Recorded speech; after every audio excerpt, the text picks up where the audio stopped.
यदि आपके यहाँ तुलसी का पौधा है, तुलसी की बेदी है, तो उसमें जाकर के शाम को आप तुलसी जी में जल चढ़ाइए और उनमें दीपक लगाइए और 11 या 7 बार परिक्रमा करिए तुलसी जी के। उनसे कहिए, हे तुलसी महारानी, इस एकादशी वाले दिन आप ऐसी कृपा करें कि मेरे घर में खूब सुख समृद्धि आए, खूब अन्न धान आए और सारे परिवार के कष्ट दूर हो जाए, सारे परिवार के दुख दूर हो जाए। इन उपायों को करके एकादशी वाले दिन आप अपने जन्म जन्म की गरीबी को दूर कर सकते हैं, जन्म जन्म की दारिद्रता को दूर कर सकते हैं और हमेशा के लिए आनंद पाशी वाले दिन भगवान का जो आपके यहाँ ठाकुर जी हैं उनका पंचामृत से अभिषेक करिए, पंचामृत से स्नान कराइए, दूध, दही, शर्करा, घी और शहद, इससे स्नान कराइए पंचामृत से।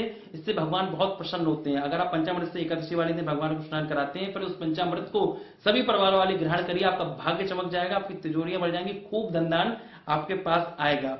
और आप इस दिन एक उपाय और कर सकते हैं, पीपल के वृक्ष में जाइए, पीपल के वृक्ष में जाइए, पीपल के वृक्ष में जल चढ़ाइए। कहा जाता है कि पीपल के वृक्ष में साक्षात विष्णु जी का वास होता है। पीपल के वृक्ष में जाइए, जल चढ़ाइए, पूजन करिए और देशी घी का दीपक जलाइए और परिक्रमा करिए पीपल के वृक्ष की। यानी कानी च पापानी जन्मांतरिकृतानि च तानि सर्वाणि नश्यन्तु प्रदक्षिणायाम पदे पदे। ऐसा कहते हुए परिक्रमा लगाइए, कहिए, प्रभु मेरी सारी मनोकामनाएं पूर्ण करिए। ऐसा उपाय करने से आपकी सारी मनोकामनाएं पूर्ण हो जाती है। जिनको संतान नहीं हो पा रही उनको संतानोत्पत्ति हो जाती है, जिनके घर में दरिद्रता है उनके घर की दरिद्रता दूर हो जाती है, जिनके घर में धन नहीं आ पा रहा उनके घर में धन आने लग जाता है, जिनके घर में निगेटिविटी छाई हुई है, बहुत ज्यादा निगेटिविटी, कोई काम नहीं बन रहे, सारी बाधाएं हैं, लगता है कुछ निगेटिविटी है, सारी निगेटिविटी दूर हो जाएगी, नकारात्मकता दूर हो जाएगी। जिनका व्यापार नहीं चल रहा व्यापार चलने लग जाएगा।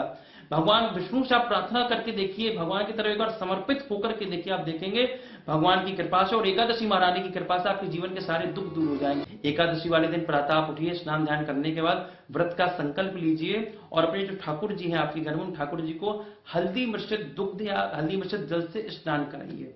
ठीक है। इसके बाद उत्पन्न एकादशी का व्रत आप या तो निर्जला भी चाहें तो निर्जला भी रह सकते हैं, फलाहार के साथ भी रह सकते हैं, केवल फलाहार करिए, आहार तो बिल्कुल नहीं करना, चावल तो बिल्कुल ही नहीं खाना है।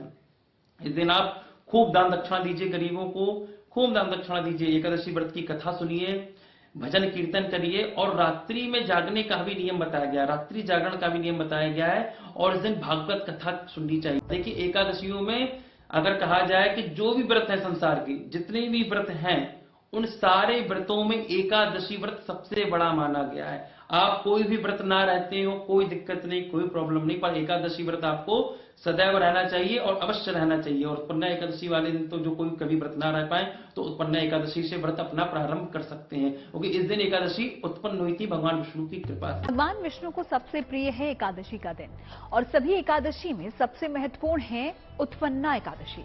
कहते हैं कि इसी दिन से हुई थी एकादशी तिथि की शुरुआत।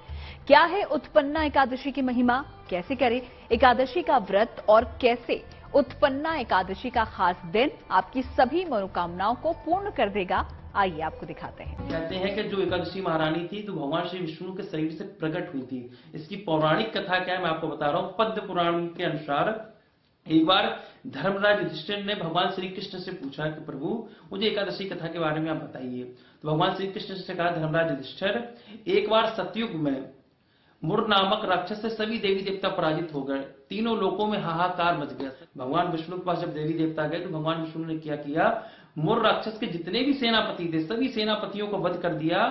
मुर नामक राक्षस को जब ये बात पता चली तो क्रोध के मारे लाल हो गया वो और भगवान से युद्ध करने के लिए बद्रिकाश्रम को चला गया। अब भगवान तो निद्रावस्था में थे, जैसे ही वो भगवान से युद्ध करने के लिए पहुंचा तुरंत भगवान विष्णु के शरीर से एक कन्या उत्पन्न हुई और उसने मुर नामक राक्षस से भयंकर युद्ध हुआ दोनों का और उस कन्या ने मुर नामक राक्षस को हरा दिया। उस दिन से उस कन्या का नाम भगवान विष्णु ने एकादशी रख दिया।